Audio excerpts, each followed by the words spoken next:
আমরা এই প্রকল্পে যে প্রযুক্তিগুলো মাঠ লেভেলে ইউজ করতেছি সেই প্রযুক্তিগুলো আমরা এখানে উপস্থাপন করছি প্রদর্শনযোগ্য হিসাবে।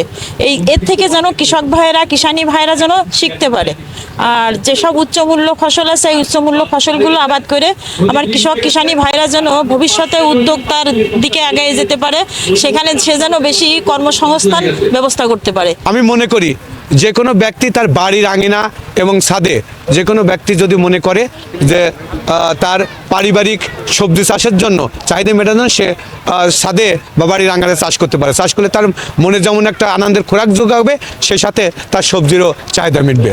আজকে আমাদের প্রথম দিন মেলা, আস্তে আস্তে অনেক কৃষক আসবে, তারপরেও যাক আলহামদুলিল্লাহ অনেকেই উপস্থিত হচ্ছে। কৃষি প্রযুক্তি মেলা, প্রদর্শনী মেলা এসেছি। ইতিমধ্যেই কৃষি অফিস থেকে আমাকে মাশরুমের একটা প্রজেক্ট দিয়েছিল। সেই প্রজেক্টের থেকেই একটা মাশরুম নিয়ে এসেছি। কৃষি সরকার থেকে যে উদ্যোগ নিয়েছে, আমি সরকারকেও সাধুবাদ ধন্যবাদ জানাই যে কৃষকদের নিয়ে তাদের এই আয়োজন এবং কৃষকদেরকে বিভিন্ন রকম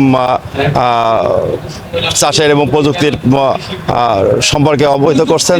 আমাদের মেলায় আসার মানে মূল যে এটা আমাদের প্রচারের জন্য আমরা এখানে আসছি। আমাদের পাইকারি রেটে বেশি সেল দিচ্ছি যাতে আমাদের প্রচারটা বৃদ্ধি পায়, আমাদের নামটা আসে, এই জন্য আমাদের মূলত মেলায় আসা। কুষ্টিয়ার কুমারখালী উপজেলায় যশোর অঞ্চলের টেকসই কৃষি সম্প্রসারণ প্রকল্পের আওতায় 26শে জানুয়ারি 2026 থেকে 28শে জানুয়ারি 2026 পর্যন্ত 3 দিনব্যাপী কৃষি প্রযুক্তির প্রদর্শন মেলার আয়োজন করা হয়েছে।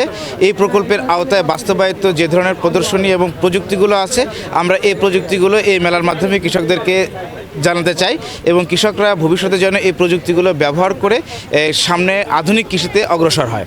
আজকে এই মেলার শুভ উদ্বোধনী ঘোষণা করা হয়েছে। আর কৃষি অধিদপ্তরকে সহায়তা করার জন্য যতটুকু সহযোগিতা প্রয়োজন সেটা উপজেলা প্রশাসনের পক্ষ থেকে করা হচ্ছে। কৃষি ব্যবস্থাকে লাভজনকভাবে উপস্থাপন করার জন্য যে উদ্যোক্তা, তাদেরকে উৎসাহিত করা, এই সমস্ত বিষয়গুলো নিয়ে এই প্রযুক্তি মেলার আয়োজন করা হয়েছে। আমি আশা করি যে কৃষকগণ এবং বিভিন্ন ধরনের শ্রেণী পেশার লোকজন যদি এই মেলা পরিদর্শন করে, তারা অবশ্যই বিভিন্ন তথ্য পাবে এবং বিভিন্নভাবে কৃষিক্ষেত্রে লাভবান হতে পারবে।